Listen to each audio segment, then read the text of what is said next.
Right Thing, Right Now by Ryan Holiday. Hi and welcome to the BookLab. I'm Björn and today we're going to talk about Ryan Holiday's latest book. I've read most of his books so far, so I'm really looking forward to discuss this one. Let's jump right into it. This book is about doing the right thing when it's the hard thing to do, when it really matters. Right Thing, Right Now is the third installment in Ryan Holiday's Stoic Virtues series, following the books Courage is Calling and Discipline is Destiny.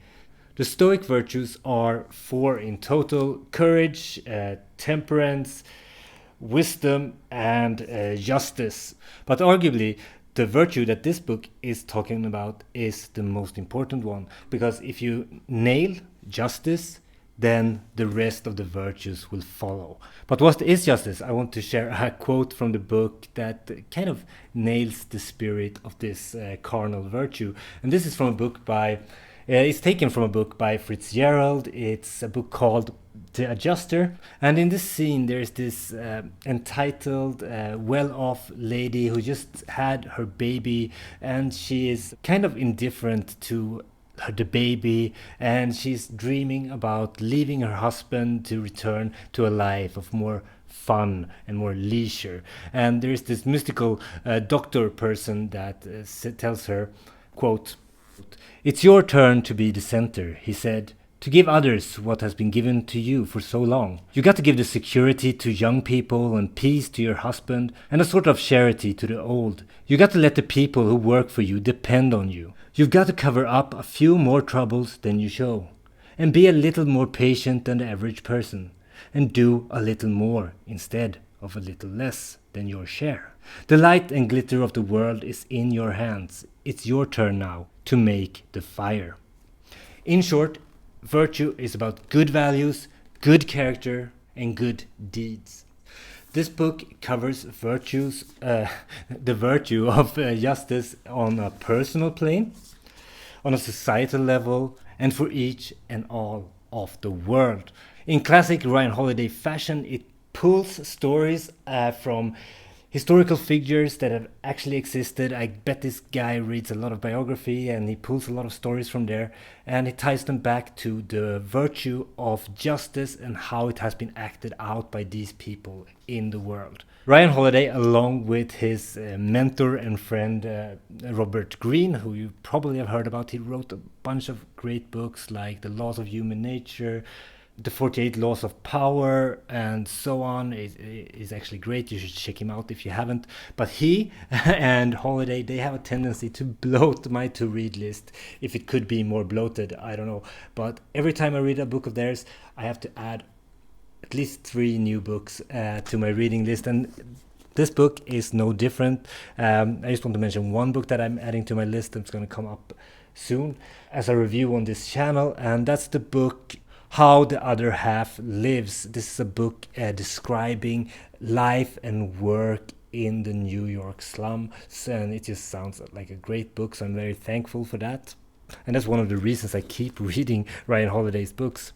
As I said, it's obvious that Ryan Holiday, he reads a lot, and in this book you get a lot of stories, especially from social reformers and people who has fought for social justice, people like Rosa Parks, Gandhi, and Frederick Douglass.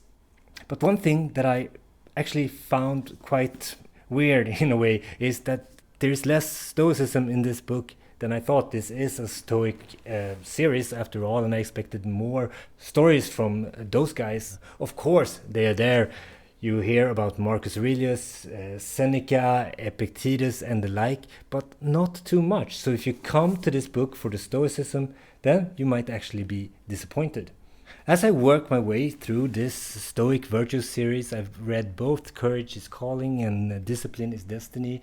I find myself lose interest when it becomes a bit more vague, when the virtue is something that is not super tangible. And justice is one of those virtues.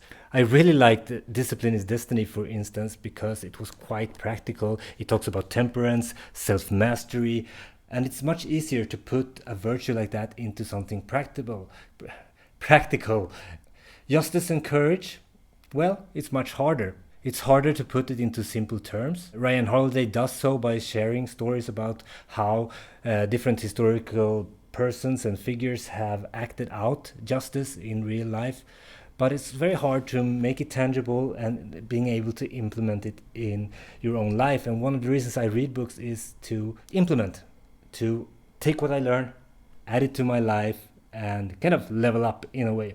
The book gives you stories of people that made bold moves, that were standing at the crossroads and made the right, but maybe the hard decision. The book reminded me of the importance of telling the truth, be kind, help the little guy, be loyal, have integrity, but also be transparent with the people around you. Be your own referee. It's a good book for dialing in your compass towards your true north, but it's a book without much lasting value for me, except for the books that it added to my to-read list, which I'm thankful for. And as always on the BookLab, if I have a book that I don't recommend fully, I want to take a few minutes towards the end and add some books that I really recommend. And I'm going to talk about Ryan Holiday's books because I read so many of them. And there are a few that stands out, that is worth your time, that is arguably, or at least I think they are better. And I'm a guy on the internet, and you should listen to guys on the internet. One book that I recommend is not this one, Courage is Calling. That's probably the worst one in this series, and I have reviews of all of these up on YouTube, and you can just click the links in the description and you'll find them. Discipline is Destiny, one of my favorite Ryan Holiday books to date, much more practical, and also I'm kind of a person that likes the idea of self-discipline. I like to be consistent, persistent, and this book gave me some really good tips for the importance of that, why it matters, and actually some practical ideas for how to implement it into your life. Another book that I really like by Ryan Holiday is Stillness is the Key. This book struck a chord with me. It's about letting stillness get into your life. There's, of course, stoic undertones. It's called An Ancient Strategy for Modern Life. This is probably a great read if you just want to relax this summer, take a step back, get some perspective, and let some stillness into your life. Stillness is the Key. It's a great book. And if you really want to read up on the Stoics, then read the Stoics originals. Read them read Marcus Aurelius, read Seneca. Seneca is probably even more accessible than Marcus Aurelius' work. Read Epictetus. I have a playlist here with a lot of Stoic books, all the reviews that I've done throughout the years. And I also want to share my favorite Stoic book of all, the first book about Stoicism that I ever read, A Guide to the Good Life by William B. Irvine. This book is phenomenal, practical, and the tips in this book are as applicable to the modern world as they were to the ancient world. Check out those books, and I hope you got something out of this video. Like and subscribe if you like the content. It helps me reach more people, and also you will get content that are similar in your feed, so it's a win-win. Take care, happy reading, and see you next week. Next week I will talk about the upcoming releases for August, so that would be a great one. Don't miss out on those new releases. Happy reading, Björn out.